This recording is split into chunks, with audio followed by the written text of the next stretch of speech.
Welcome to the Chief of Anything podcast, in this four-tone VIERKLANG format with Catherine Woods and Dominic Klimek. Our VIERKLANG format talks about the interplay of purpose, vision, values and strategies, and about what happens to companies when we bring these four together. Here I hear firsthand how the VIERKLANG strategy has transformed companies and what I can expect from its implementation. Hello, Dominic. How are you today? I'm doing fantastic, Catherine. How are you doing today? I am also fabulous, and I am super excited to welcome our guest today. Today we're speaking with Sabine Engel. Sabine is founder of Miomente and founder of Frieda and Fritz. Sabine, it is great to have you here today. Welcome. Hi, I'm glad to be here. Thank you very much.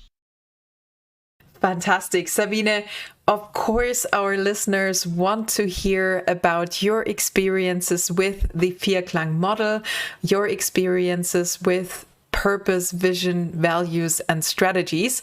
Before we head into that, tell us a little bit about who you are and what you do. Yes, I'm excited to be here, as I said, and my name is Sabine. I'm 38 years old already, and I'm a serial and convinced entrepreneur. And so my first company, I founded it in 2010. And that was because I was searching for a special cocktail class in the town that I was living formerly, and but I couldn't find anything. So I decided to do it better. And Miomente, my first startup, is the leading platform and market leader for those events and those experiences only in the culinary sector. And my last startup was founded in 2021. And this is, it will be the leading brand for decaf coffee, because I, as a coffee lover, experienced that it was so hard to find good decaf coffee, which tastes as well. And so I decided to do it better again. And I founded Frieda and Fritz as a brand which makes fun and which produces perfect decaf coffee. And beside that, as I said, I love to create brands. I love to start from zero. I love to found my own projects, and I love to build companies. Wonderful. And so interesting that when you thought about like, we will be, not like, like this, we will do that. Like it's so ingrained in the vision. So thinking about Frieda and Fritz, what's the purpose for this whole company? Mm-hmm. Well, our purpose is that we help people to make consciously easier and better pleasure decisions for more energy and freedom.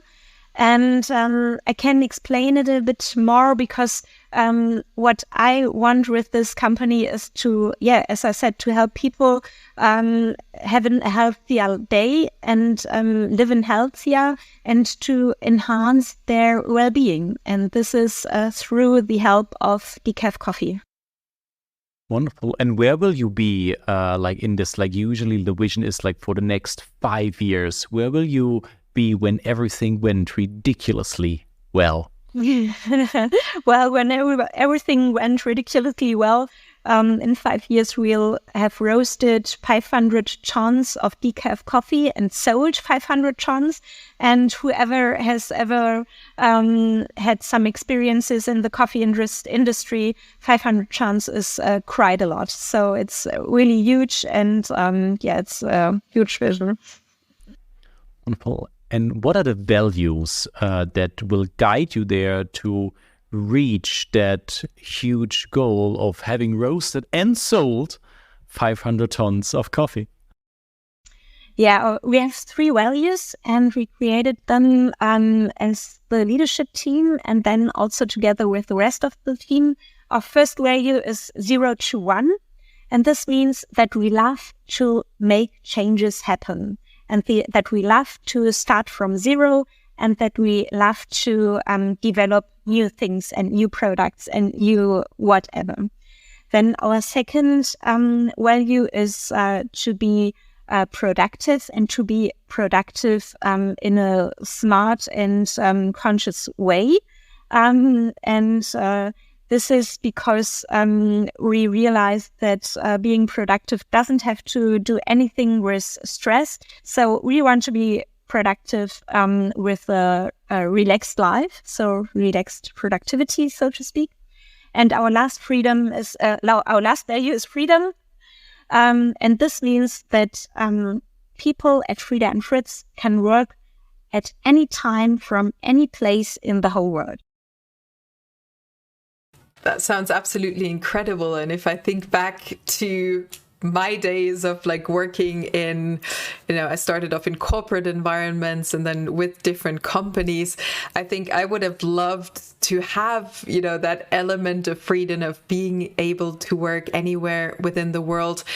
I'm curious about this relaxed productivity. How does that show up for you in your day-to-day work? What does relaxed productivity, how does that work? Mm-hmm. Yeah, relaxed productivity is very much related to this freedom value, because I don't tell anyone what time he or she has to work and where he or she has to work. And I think people work then best when they are relaxed and when they feel good with their biorhythms or with their daily life and with other responsibilities they have during their life, either working moms, for example. In my first company, there are so many working moms, and it's so important to look at this and to take this as an advantage for the company, that we have those employees and that they may work what fits or what suits them best. And this is, for me, relaxed productivity. And is there a way, because I believe everybody's interested in that, everybody has people who are working like half a day, or you have working moms or people who are just not there full time, and you are remote and you can't control them, you don't see people anymore. And from your experience, have you got a measure or something that tells you that people actually get the stuff done, although you can't observe them? Yes, well, this the point of observation in the office, I think this is ridiculously old and stupid because people can do online shopping when they're sitting opposite of me. So this is probably not one point of observation, but I know what you mean. And we have a tool called RACI chart. And this RACI chart is visible to the whole company, and we use this in our all-hands meeting weekly. And RACI stands for responsible, accountable, consulted, and informed. And it also contains all our targets and our strategies and all the tasks that are under those strategies in order to reach the goals. And for me, it's great to have this tool, because every employee is responsible for taking marks within this RACI chart, whether it is red, green, or yellow. So I can see immediately which task is on red, which means the target is in danger, and it might not be reached. Or which task is green, and so everything is fine. And it's very good to have this transparency, not only for me, but also for the rest of the team.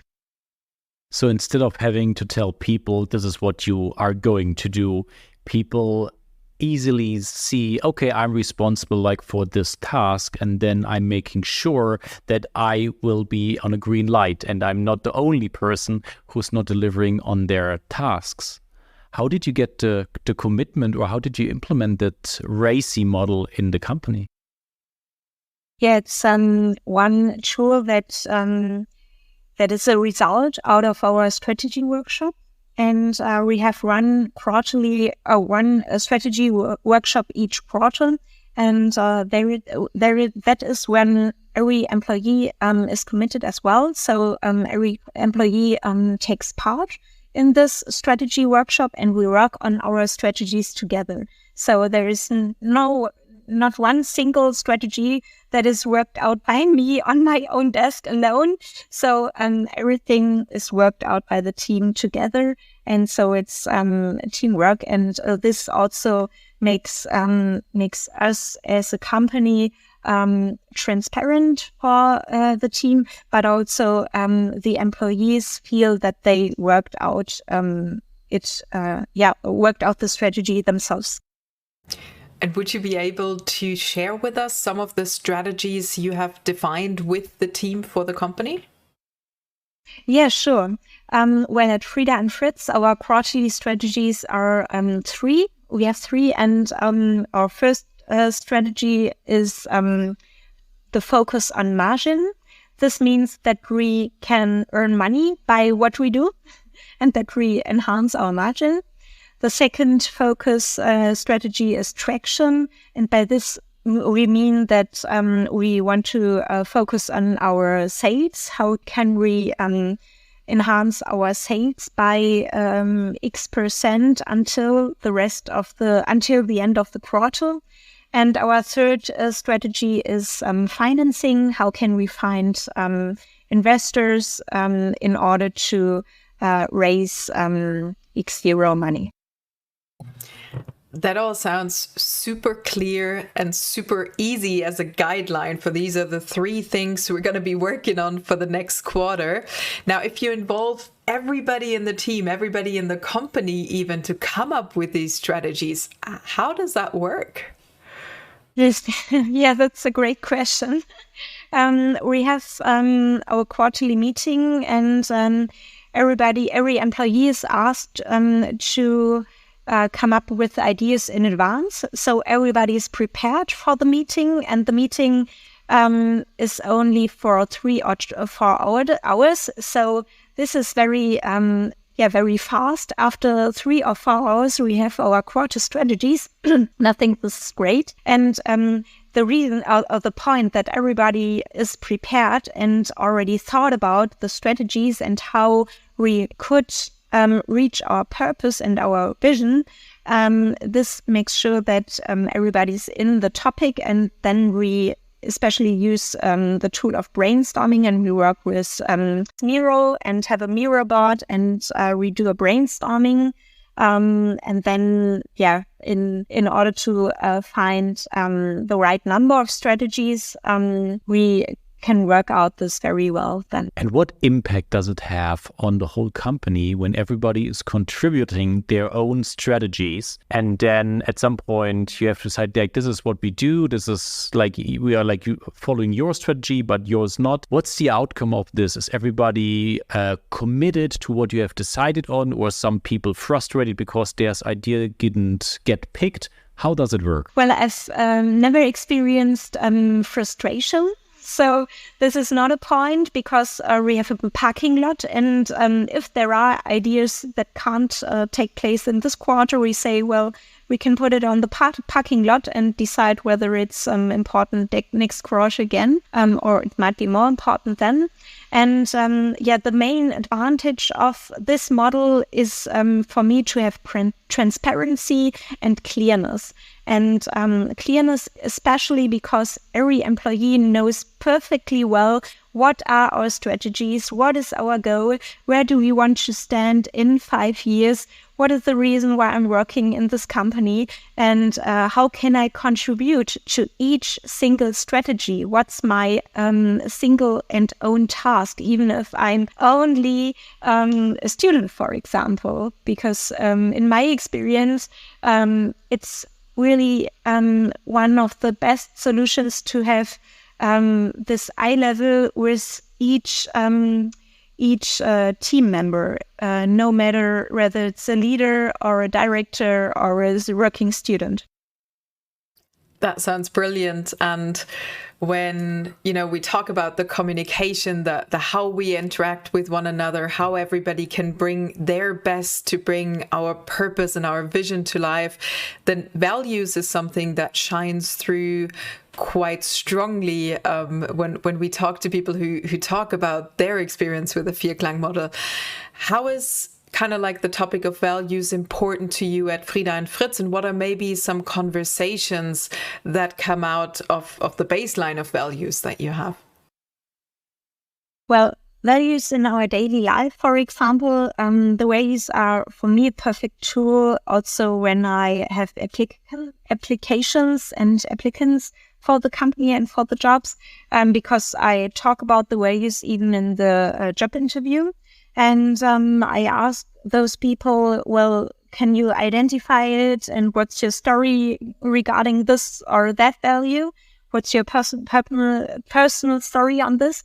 And also the values make us as a company, make us give a line and give somehow or make us easier to decide whether we do this or whether we don't do this. And to give one example, relaxed productivity is, I think, one very good example for why we don't have an office, for example. I don't want anyone to commute, because commuting can be quite challenging. And if we decide to meet personally, we can rent a meeting room or something, and we do this. And to have those lived values is, for me, the best tool in order to have the culture, become more vivid. Absolutely. And I can imagine that also, you've just talked about, hiring people. You've, I think, also said that with Frida and Fritz, you guys started very early in the process to have the purpose, vision, values, and strategies discussion. And it's kind of like the way you do things at Frida and Fritz. How did that impact, maybe in comparison to other companies you founded? How was the impact of having such a model so early on in the business? That's I love this question, because at Frida and Fritz, everything seemed to be so easy. It was so clear right from the beginning, and the whole process, and it saved me a lot of time, especially when I think about the first years at my first company at Neomente. I couldn't start working before, let's say, 7 p.m. in the evening, because what I did all time of the day was to be there for the employees and to answer maybe questions or to help and to be a firefighter, so to speak. And when I started to establish some tools like one-on-one meetings and all-hand meetings, I also realized, well, this gives me a lot of time, because the people learn to ask questions maybe a bit later if they can wait. And if questions can't wait, we have, for example, Slack groups or WhatsApp groups. And it's not only me who is responsible for answering. And so this, I think, is one of the advantages of the PVVS model. Brilliant. And from your perspective as a CEO, what would you say is your task, your responsibility when it comes to making sure that the model is not only on paper, but we're actually living it within this business? My task as a CEO is to lead by example, and this is what I personally make my own task or make into my own task. And by this, I mean that I show up regularly, of course, that I'm not someone who is intransparent, that I'm also that I take part within the meetings, and that I take responsibilities for a few strategies and so on, and that as I said, that I show what I teach and what I want my company and my team to be. Wonderful. Like leading by example, I believe is one of the things all of like the CEOs and founders have said makes one of the biggest impacts, because then I have like my role model that I can follow and just copy what my boss or my CEO is doing. And then it's so much easier to get the purpose, the vision, the values like ingrained in the company culture. I love that. If somebody here wants to get in contact with you, Sabine, or says like, I love decaf coffee, my favorite is Marrakesh, how would they get in contact with you or taste a delicious coffee? Well, thank you very much for this opportunity to tell the website. For the best decaf website, decaf coffee, please check out the website Frieda-Fritz.de. Then for the best pleasure experience, you can visit miomente.de, and then I have a personal website, sabineengel.com, for consulting services, also on this strategy models and so on. Wonderful. Thank you so much for your time and your insights into the VIERKLANG model and your personal experiences. Thank you very much, Sabine. You're welcome. Thank you very much for the invitation. It was fantastic having you. Thank you very much. Thank you. That's it for today with VIERKLANG Strategy Coaching in our Chief of Anything podcast. If you would like to discover the impact of VIERKLANG Strategy Coaching for your company, then simply click on the link in the description and get in touch with us.